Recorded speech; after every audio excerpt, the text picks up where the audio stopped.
Power League's gone and Ranked is here, and I am going to be pushing to Masters for the first time. I'm so excited. I honestly don't have much experience in Power League because I only really played for one season, and in that season I got to Legendary 1.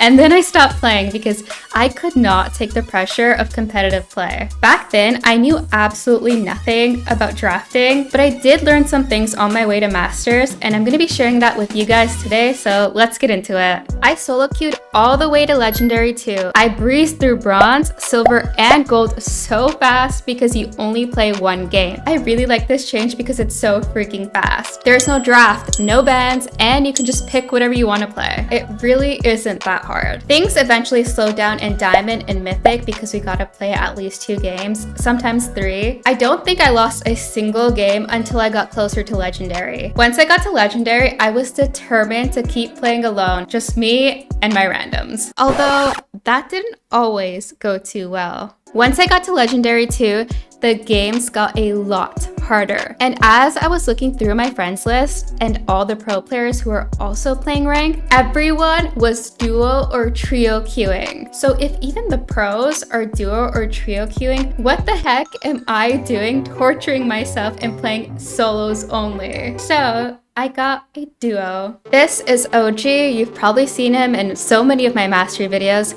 He's a pro player and he's been in the Brawl Stars Championship on the big screen almost every single year. He knows what he's doing. I don't know much about drafting, so having him guide me through the drafting process every game was really nice. I'm currently at Legendary 3 around 8,800 points. Alright, the first game we have double swoosh on the open map modifier. So obviously I'm going to be picking Piper. I ended up switching with OG who had picked Pam. He's really good at Piper and I'm not too picky about what brawler I play as long as it's not Mortis. So I'm against Meg, which is really nice because Pam can just use her gadget and run up to Meg, and Meg basically can't do anything, especially when she loses her mech. All of us kind of killed our lanes, which gives us such a good start. I ended up giving my turret to the Bo since I thought he'd probably have the hardest time against the other brawlers. Me and OG get the Meg and she loses her mech, and anytime that happens, I try my best to not let her charge it again. And sometimes you don't even want to kill her because she'll just respawn with her mech, so the longer you can keep her as little Meg, the better, even if it's just for a few seconds. So she eventually does go down, and honestly, this random Bo is doing so well too. I wasn't really focusing on him too much while playing, but he's just dominating his lane so well. Hey. Just look at him. And his mind's clutching up. The Meg falls for it. I was gonna say I don't even think he dies once, but he does. It was worth it though, not a big deal. So here, I thought that I could block Charlie's super with my turret, so I put it down, thinking that if she tried using her super, I could just hide behind it, and I didn't even try. I just got Charlie cocooned and I died. But it's not too bad because I only had 2 gems. So when I respawn, I pick up the last few gems, and that's pretty much game 1. We did have to reset gem countdown, but it wasn't a big deal because we still won. Alright, game 2. So I really should have been more patient here with my gadget. I just kind of popped it and ran at her, and the Belle was pinching me. So I played it a little bit back and just tried chipping her down instead of just running at her at this point. And OG helped me pinch her, so we took her down really easily. I put my turret down right here for OG, but I mean, it's not going to do much because the walls are going to go away soon. I also have to say that I don't play Pam like ever. I cannot remember the last time I played her, so please don't judge my gameplay. So we're just kind of playing it really slow, chipping each other down. The Bo is doing a really good job. OG is doing obviously a really good job.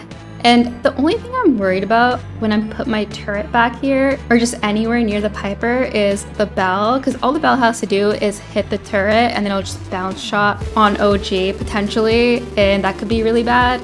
I pushed up really high here, which is nice. So now again, we're just chipping each other down. OG's getting some really good shots off. I ended up switching lanes with OG somehow. I ended up in the middle. I think I was just trying to stay on the Meg and she was in the middle. She was rushing for the gems here and ended up getting killed. I threw my turret on the gems and it kind of seems like it does nothing, but it does because it wastes the other team's shots because they want to take down the turret, but they also need to heal up, so it makes it easier for my team to kill them. And yeah, that's game 2. Our Bo looks extremely excited, as you can see. We're getting closer, slowly but surely. Alright, on to the next game. I didn't get the draft for this game, but it's another open map modifier, so it doesn't matter too much. Everyone's going to be picking long range brawlers either way. But what we really need to talk about in these games is the freaking Pearl. The Pearl was acting like a whole criminal. It also had the creator's icon in the loading screen, so I was thinking, what content creator out there is a criminal and a content creator? I don't know, we'll have to see. But I am gem carrier. Of course, I'm the Meg. Meg's nice as a gem carrier because it kind of feels like you have 2 lives if your mech goes down and then your little Meg. So it's a safe pick for gem carrier, and she has kind of long range. I don't think I did much this game at all. I was just kind of chipping them down the entire time. I don't even think I really got any kills, but I did just, you know, do my part as a gem carrier. Did not get killed. That was my main priority because I know how mad people get when the gem carrier dies, and I'm not going to be throwing the game like that. Once the map opened up even more, this Pearl, I have no idea what's going on with her. She just kept jumping in over and over, hoping to do something. I don't even know what. She needs to get arrested for that behavior. I feel bad for the other team. The really good thing about this game is that there's nothing that can sneak up on me. I mean, except for this Pearl, but I mean, jumping in like that, I can obviously see her doing it. I don't have to worry about any Leons, Gray with TP, Buzz, Kit, anything like that. They do have a Nani, but I don't think he has TP, and my teammates are being so kind and tanking the Nani super for me. Me and OG were honestly just like laughing at the Pearl the whole time. You can tell whoever it was just preoccupied or something because this is not real Masters gameplay. On to the second game. I don't even want to show you guys because the Nani turned into a bot, or maybe I think it was just a 100% glitch where your game just freezes and you have to restart, so you miss out on a lot of the game. So we did get an easy win, and I feel bad for both the Pearl and the Nani. Very unfortunate, but you guys, the Pearl was the criminal himself. Composure, somebody arrest him. I'm kidding. Me and Composure are really good friends, and you guys should really check out his YouTube channel. He posts really good Power League videos. Go check him out. For our third match, I'm playing Lola on double swoosh with the quick fire modifier. Our comp is definitely so much better than theirs. I don't understand their Gale pick, especially as their first pick. Maybe if we had a tank, I don't know. But his slowing star power is kind of annoying. Also at this point, I was also trio queuing with our Sandy. I didn't know what side to go on. On this double swoosh map, there's a good side and a bad side, and the side that I am on against the Max is the bad side because the Max is in the grass and I'm not. So the Max pretty much has eyes on me all the time, but I don't. So it's a good thing I took vision gear so I can definitely see them longer in the grass once I do hit them. I didn't want to fall back here because I had such good positioning, but I also didn't want to die or get snuck up on. I ended up getting snuck up on either way. I mean, this is why that's the bad side. When I respawn, I have my clone and the gene is really low.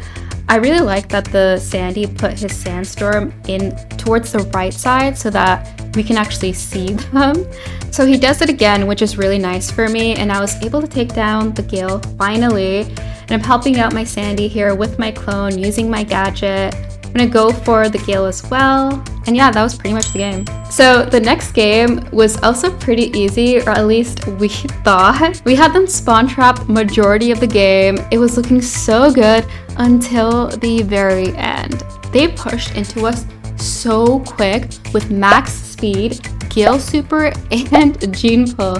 They completely turned the game around. I hate when this happens, but it's so satisfying when you do it to the other team. It seemed like it was their plan all along. So we did lose, but we were more careful the next game and we ended up winning that one. Oh my god, guys, look at that. I am so close to Masters now. Just a few more points away. Okay, so the last game I'm showing you guys is actually with the criminal himself, Composure.